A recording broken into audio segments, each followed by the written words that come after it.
is unless we've got somebody responsible for actually chasing this stuff down and everybody's looking at each other, we're not going to get this thing fixed. And it seems to me that we owe it to the intelligence community, to the folks that are actually doing the hard work outside of our boundaries, that we're going to follow this thing through and that we have not simply said, we know something happened, we don't know what it is, and we're not going to do, and until it comes to us, we're not going to chase it Well, down. we have a hearing, I think, July 31st on this topic exactly. And you know, again, Excellent. I think we need to get it fully aired out. And hopefully by then we'll know who the folks are that are actually chasing it down and they can share with us what they've gotten done. Thank you, Mr. Chairman. Senator Kelly. Ms. Harris, when was the initial RFP for the program and NBIS? When did we start? So I will refer to DCSA for the specifics on the contracts, but this has been a multi-year process. Well, when was the contract awarded? Okay, I will defer to David for the specifics on that. The first one with Peraton. And Senator, this program was begun in 2016 as a DISA effort, so the first RFP would have been issued then. You know, a typical software program, you come up with a set of requirements, you come up with a plan on how you're going to, develop the software, how you're going to verify it, how you're going to test it, how you're going to make sure all the parts work together, make sure it's integrated with other systems. Pretty early in a program, you fix requirements. And you say, this is it. And contractor, you need to build this.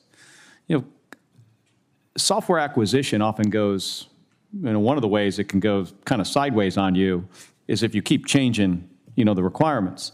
I can't remember who said it, maybe Dr. Plum, that you now have a new requirements management process that you're putting into place. So it sounds like the requirements are still being developed for this system that we started to acquire in 2016. That could be the problem. I mean, I have yet to hear what the real problem was that caused this to be delayed from something that started in 2016 that was supposed to be delivered in 2019, and now we're in 2024, and it sounds like we're still working on requirements.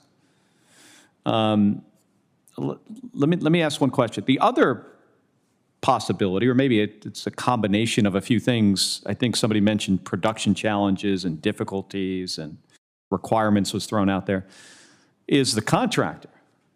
Software is, it's hard. I'd say, it's different than manufacturing hardware, obviously. It presents its own set of challenges. So are you having problems with the contractor being able to write the code and then verify the code and test the code?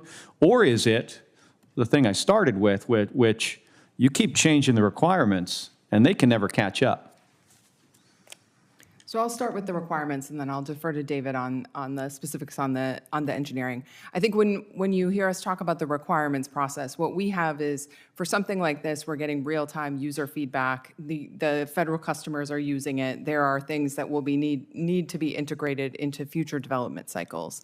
Right now, what we did not have was a rigorous way for us to take those requirements and kind of look at them against a technical roadmap and understand where they would affect the development timelines. And so that is a place where the Undersecretary of INS's office will be taking an active role to make sure we have a better set of processes to make sure that as we're getting feedback from users, as they're using NBIS, as the capabilities roll out, and there are requests for new and different things, we understand the effect they may have on our long-term development timelines. Was that built into the contract that you were going to continue to feed back new requirements to them as this was tested, and they would have to make changes? So I think as we are onboarding folks into this process, right, there is an expectation that as we are developing under agile methodologies, that we would be getting user feedback and we would be ingesting that into future deliveries.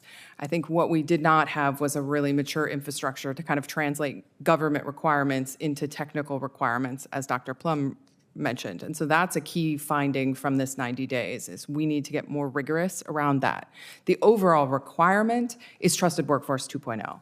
The requirements for what NBIS needs to deliver, that end-to-end IT system for vetting, have been clear from the beginning. The enforcement and the kind of interaction of that with the technical development and the user feedback is where I think the rigor needs to come in. I'll defer to David for specifics on the contractor performance. Senator, we started with a firmly defined set of requirements. We had requirements first from the Secretary of Defense in 2016, as the acting undersecretary has laid out about that end-to-end system. Those were complemented by further requirements when the administration's agenda in that timeframe, 2018, for trusted workforce came together. Those requirements, though, are essentially the same. They're just at a higher level when you combine the departmental requirements and the cross-governmental requirements. I'm going to give you a perspective from inside DCSA now looking at this. What I would say is that they were realistic, the requirements, they were achievable, but my agency did not have a firm understanding of the complexity of the technical features nor how exactly to approach those and accomplish them. Now, as Dr. Plum has also said, it would seem from my review now as the director, about 100 days, that we did in fact, as Dr. Plum said, focused first on features and a bit less on functional capability delivery. And there's a related point here then about cost, about legacy system sunsetting. Because if, for example, we had taken an approach to prioritize the sunsetting of the legacy systems, and especially those that cost the most first, we could have wound up in a different financial picture at this point, if not actually had delivered more capability at an earlier time. Was the contractor aware of the complexity of the system? Do you think they were pretty, honest with you about the challenges that they were going to face? Senator, I think there's a couple things in there. I'd say one is, yes, I think the contractor has been honest with the government about what they can deliver, and they've done the work as the government specified it. But at the same time, the government reserved for itself the role of being the software integrator. So in that, we asked for certain things. Senator, that's why I'm emphasizing the significance of my agency's decision-making about interpreting the requirements. Have those individuals within the government that was going to do the software integration, have they done software integration on any programs before? Yes, sir. My new NBIS program manager has deep and lengthy experience doing this for the Army for enterprise information systems. It's one of the primary reasons why I selected him to be the program manager. Mm-hmm. And could you give us an example of Peraton, what else they have built? Sir, in this case, all I could say now is that what I rely on Peraton for are these software services related to NBIS and also for a very extensive effort related to field operations for background investigations themselves.